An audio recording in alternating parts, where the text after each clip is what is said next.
بسم الله الرحمن الرحيم.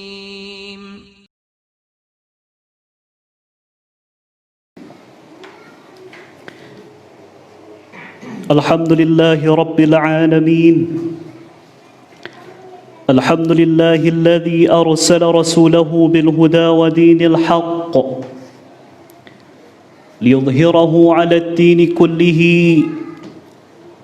وكفى بالله شهيدا. أشهد أن لا إله إلا الله وحده لا شريك له، وأشهد أن سيدنا وحبيبنا محمدا عبده ورسوله. اللهم صل وسلم على نبينا محمد وعلى آله وأصحابه ومن تبعهم بإحسان إلى يوم الدين. قال الله سبحانه وتعالى في القرآن العظيم وهو أصدق القائلين: يا أيها الذين آمنوا اتقوا الله حق تقاته ولا تموتن إلا وأنتم مسلمون. وقال رسولنا صلى الله عليه وسلم: اتق الله حيثما كنت وأتبع السيئة الحسنة تمحها وخالق الناس بخلق حسن. Masyarul muslimin, bapak-bapak dan saudara-saudara kami, jamaah Jumat rahimani wa rahimakumullah. Salah satu sifat mendasar yang penting kita miliki dalam diri kita, yaitu yang disebut dengan al-muraqabah. Muraqabah kalau kita maknai secara sederhana kaum muslimin, yaitu sebuah rasa yang tertanam di dalam hati sanubari kita yang paling mendalam, bahwa segala tindak tanduk dan perbuatan dan apapun yang kita lakukan di permukaan bumi ini semuanya di bawah pengawasan dan penglihatan Allah Subhanahu wa taala. Begitu banyak ayat-ayat dalam Al-Quranul Karim yang menggambarkan hal ini, yang menggambarkan bahwasanya Allah itu Maha Raqib, Maha mengawasi dan Maha melihat setiap tindak tanduk perbuatan apapun yang dilakukan oleh para hambanya. Di antaranya digambarkan oleh Allah di dalam surat Ali Imran: Inna Allah la yakhfa alaihi syai'un fil ardi wala fis sama'. Sesungguhnya tidak ada satu apapun, baik yang ada di bumi maupun di langit, yang tersembunyi dari pandangan Allah. Kemudian dalam ayat yang lain Allah berfirman: Inna Allah kana alaikum raqiba. Sesungguhnya Allah Subhanahu wa ta'ala senantiasa mengawasi setiap tindak tanduk perbuatan apapun yang kamu kerjakan. Sifat muraqabah ini kaum muslimin kalau tertanam di dalam setiap jiwa kaum muslimin, tertanam dalam jiwa yang bersih setiap orang-orang yang beriman, akan mendorong dirinya untuk semakin taat kepada Allah Subhanahu wa taala. Kemudian yang kedua punya efek positif, yaitu akan terhalangi setiap langkah ataupun niat yang terbesit dalam hati untuk berbuat kemaksiatan atau kedurhakaan kepada Allah Subhanahu wa taala. Di dalam sebuah hadis yang sahih riwayat Imam Bukhari dan Muslim, Imam Nawawi mencantumkan hadis ini sebagai hadis yang kedua dalam kitab hadis beliau yang sangat terkenal, yaitu Al-Arba'in An-Nawawiyah, yang dikenal atau disebut oleh para ulama dengan hadis Jibril. Pernah suatu kali Jibril alaihi salam dalam wujud seorang laki-laki datang kepada Nabi, menanyakan kepada beliau tentang 4 hal. Menanyakan tentang apa itu Islam, menanyakan tentang apa itu iman, menanyakan tentang apa itu ihsan, dan menanyakan tentang kiamat, kapan atau apa tanda-tanda kiamat itu akan datang. Maka ringkasnya kaum muslimin, ketika beliau ditanya oleh malaikat Jibril dalam wujud manusia tadi tentang al-ihsan, maka beliau menjawab dengan sebuah jawaban yang lumayan singkat tetapi memiliki makna yang sangat mendalam. Beliau menjawab, an ta'budallaha ka'annaka tarah fa in lam takun tarah fa innahu yaraka. Ihsan itu adalah engkau beribadah menyembah Allah seolah-olah engkau melihatnya, dan kalau engkau tidak bisa melihatnya, maka ketahuilah bahwa Allah senantiasa melihat, memperhatikan dan mengawasi apa yang engkau lakukan. Kalau sifat muraqabah ini atau musyahadah ini kaum muslimin tertanam dalam hati jiwa seorang mukmin, maka sekali lagi kita katakan bahwa efek positif yang akan dirasakan dalam jiwanya adalah dia akan semakin memaksimalkan ibadahnya di hadapan Allah, dan akan terhalang kakinya dan niatnya untuk berbuat durhaka, kemaksiatan kepada Allah Subhanahu wa taala. Dalam poin yang pertama misalnya kaum muslimin, ketika sifat musyahadah atau muraqabah ini tertanam dalam jiwa seorang muslim, maka dia akan sempurnakan ibadah solatnya, baik dari segi bacaannya, baik dari segi gerakannya, baik dari segi kekhusyukannya, keikhlasannya, sampai kepada pakaian yang akan dia pakai dalam menghadap Allah dalam ibadah solat yang sedang dia kerjakan. Banyak orang kaum muslimin ketika diundang oleh seorang wali kota misalnya, diundang oleh seorang bupati, diundang oleh seorang pejabat negara atau orang-orang penting, orang kaya lainnya, diundang ke tempatnya, maka apa yang dia lakukan? Dia pakai pakaian terbaiknya, dia setrika, dia cuci sebersih-bersihnya, dia pakai parfum, dan dia tampil menghadap orang yang mengundangnya itu dengan penampilan terbaik. Kenapa? Karena dia tahu bahwa dia berhadapan dengan seseorang yang sangat penting kedudukannya di mata manusia dan di matanya. Maka sekarang pertanyaannya kaum muslimin, sudah samakah cara kita menghadap Allah Subhanahu wa taala dengan cara menghadap kita kepada manusia, sebesar apapun atau setinggi apapun jabatan yang dia miliki di hadapan manusia?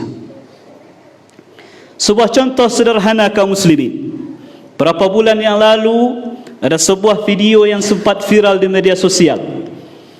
Digambarkan di sana ada seorang ibu, profesinya sederhana sekali, pemulung, mengumpulkan barang-barang bekas kemudian dia jual. Saat itu digambarkan dia memiliki seorang anak laki-laki yang masih kecil, dan ketika berkumandang azan, dia tidak hanya suruh anaknya untuk ke masjid untuk solat, tapi apa yang dia lakukan kaum muslimin, dia persiapkan penampilan anaknya sebaik-baiknya, pakaiannya, pecinya, sarungnya, bahkan dia oleskan parfum atau harum-haruman, karena dia ingin anaknya menghadap Allah dengan penampilan sempurna. Sebuah hal luar biasa yang ditanamkan oleh seorang ibu kepada anaknya, seolah-olah mengatakan, wahai anakku, sesungguhnya engkau akan menghadap Allah, sesungguhnya engkau akan menghadap yang maha akbar, yang maha besar, yang lebih mulia, yang lebih besar dibandingkan apapun di dunia ini. Maka ketika engkau menghadap manusia dengan penampilan terbaikmu, dengan performa terbaikmu, maka sudah sepantasnya lah ketika engkau menghadap Allah, engkau menampilkan dengan penampilan yang terbaik, baik luar maupun dalam. Seseorang yang merasa musyahadah atau muraqabah dalam hatinya, maka sekali lagi dia akan maksimalkan ibadahnya di hadapan Allah Subhanahu wa taala. Seseorang yang tertanam muraqabah tadi kaum muslimin akan malu tangannya mengeluarkan uang dengan nominal yang kecil, dengan bentuk yang lusuh, yang kadang dia pun malu untuk memegangnya. Padahal di sisi lain ketika dia makan di sebuah rumah makan, dia makan dengan makan yang lahap dan ringan tangannya ketika membayar berapa? 500.000 bahkan jutaan. Akan malu dia mengharap surga kepada Allah dengan hanya uang yang kecil itu, padahal dia mampu untuk berinfak dengan maksimal. Musyahadah atau muraqabah yang tertanam dalam hati akan menjadikan seseorang lebih memaksimalkan ibadahnya di hadapan Allah, karena dia tahu Allah mengawasi setiap ibadah yang dia lakukan kepadanya. Kaum muslimin jamaah rahimakumullah, sifat muraqabah musyahadah punya efek yang kedua, yaitu akan menghalangi langkah atau niat seseorang yang terbesit dalam hatinya untuk berbuat kemaksiatan, kedurhakaan kepada Allah Subhanahu wa taala. Khalifah Umar bin Khattab radhiyallahu an, seorang khalifah luar biasa yang dalam berbagai kisah-kisah yang diriwayatkan sampai kepada kita, beliau punya kebiasaan berjalan di malam hari berkeliling kota Madinah, melihat keadaan penduduk Madinah, mana tahu di malam itu ada orang miskin yang kelaparan, ada musafir yang butuh pertolongan dan seterusnya. Maka suatu kali kaum muslimin, ketika beliau berjalan menginspeksi berkeliling kota Madinah, sampailah beliau di sebuah rumah. Sayup-sayup dari luar beliau mendengar dialog antara seorang ibu dengan anak perempuannya. Ibu dan anak perempuan ini kaum muslimin berprofesi sebagai penjual susu kambing. Mereka peras susu kambing kemudian mereka jual di pasar. Maka apa kata si ibu pada anak gadisnya pada saat itu? Wahai anakku, mari kita tambahkan susu ini dengan air supaya kita bisa mendapatkan keuntungan yang lebih besar dibandingkan dengan hari-hari yang lain. Maka apa kata si anak tadi? Ternyata dia adalah perempuan yang solehah. Wahai ibuku, tidak tahukah engkau bahawa Umar tidak menyukai itu? Maka ibunya menjawab, tidak usah engkau khawatir wahai anakku, karena yang engkau sebut tadi tidak ada di hadapan kita. Mereka tidak tahu Umar sedang menguping, mendengarkan pembicaraan dua orang ini dari luar rumahnya. Maka si anak tadi mengatakan, memang tidak ada orang lain yang melihat kita sekarang. Memang mungkin Khalifah Umar bin Khattab itu tidak sedang mengawasi dan mendengar apa yang kita katakan. Tetapi wahai ibunda tercinta, fa aina Allah, di manakah Allah kita tempatkan? Sifat muraqabah, sifat musyahadah yang tertanam dalam jiwa seorang anak gadis yang berprofesi hanya dalam tanda kutip sebagai penjual susu kambing tadi, telah menghalanginya untuk berbuat curang atau mencurangi kaum muslimin, karena dia tahu bahawa Nabi SAW bersabda, siapa yang menipu kami bukanlah termasuk dari golongan kami. Maka ketika Umar bin Khattab mendengar pembicaraan luar biasa itu, maka beliau pulang. Beliau panggillah anak beliau yang saat itu belum menikah, yang bernama Asim. Singkat cerita, menikahlah Asim dengan perempuan solehah tadi. Kalau akan lahir pula nanti perempuan solehah dari rahimnya, dinikahi oleh seorang pejabat Bani Umayyah saat itu yang bernama Abdul Aziz. Dan dari rahim si ibu tadi lahirlah seorang laki-laki luar biasa yang menjadi Khalifah Rashidin yang kelima disebut oleh para ulama, yaitu Umar bin Abdul Aziz. Lahir keturunan soleh-solehah karena ibunya dulu adalah orang yang menanamkan sifat muraqabah, musyahadah dalam hatinya. Kisah yang lain kaum muslimin, ini terjadi dalam diri Abdullah bin Umar bin Khattab radhiyallahu an, putra dari Umar bin Khattab. Suatu kali beliau berjalan-jalan, bersafar, tibalah beliau di sebuah tempat. Beliau lihat ada puluhan bahkan ratusan ekor kambing yang digembalakan oleh seorang anak yang masih remaja, masih sangat muda saat itu. Maka Abdullah bin Umar ingin melihat apakah seorang anak muda remaja yang jauh dari peradaban ini, tinggalnya di dusun, jauh dari perkotaan, punya keimanan atau ketauhidan di hatinya atau tidak. Maka dia hampirilah si anak muda tadi sambil mengujinya dan mengatakan, wahai anak muda, juallah satu ekor kambing ini kepadaku. Maka pengembala kambing yang masih muda dan remaja tadi mengatakan, mohon maaf tuan, sesungguhnya saya hanya dipekerjakan untuk mengembalakan kambing ini dan saya tidak berhak untuk menjualnya.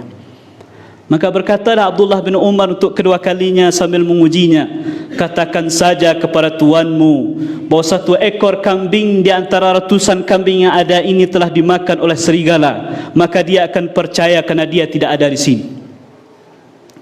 Maka apa jawab dari si anak muda remaja yang jauh dari peradaban, yang jauh dari yang namanya kemajuan itu?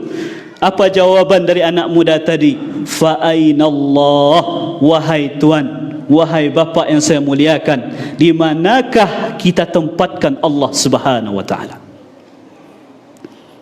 Tergugah hati Abdullah bin Umar. Tidak menyangka beliau ada seorang remaja anak muda yang jauh dari peradaban, jauh dari kemajuan, memiliki iman yang luar biasa. Akhirnya dia temuilah tuannya. Ternyata si anak laki-laki tadi adalah seorang budak. Beliau merdekakan dan beliau beri hadiah yang luar biasa, menganggap kerana ada seorang anak muda yang memiliki tauhid, keimanan yang luar biasa di hadapan Allah Subhanahu wa taala. Inilah salah satu atau dua contoh kisah-kisah yang terjadi di zaman dahulu kaum muslimin, yang terjadi di zaman-zaman salaf dulu, yang memang menjadi salah satu contoh terbaik kita dalam berislam. Maka kesimpulannya kaum muslimin, ketika orang beriman, ketika kita yang mengaku muslim ini telah memiliki dan menanamkan sifat musyahadah dalam hati kita, muraqabah, merasa diawasi dan dilihat oleh Allah Subhanahu wa taala, maka dua hal minimal yang akan kita dapatkan. Yang pertama, ibadah kita akan kita maksimalkan di hadapan Allah. Kemudian yang kedua, kalau sempat terbesit dalam hati itu berbuat durhaka dan maksiat kepadanya, maka dengan musyahadah dan muraqabah tadi akan terhalang kita berbuat dosa dan maksiat di hadapan Allah Subhanahu wa taala. Fa'tabiru ya ulil absar la'allakum tuflihun. Syukran ya Rabbi, syukran, hadaita qalbi, syukran.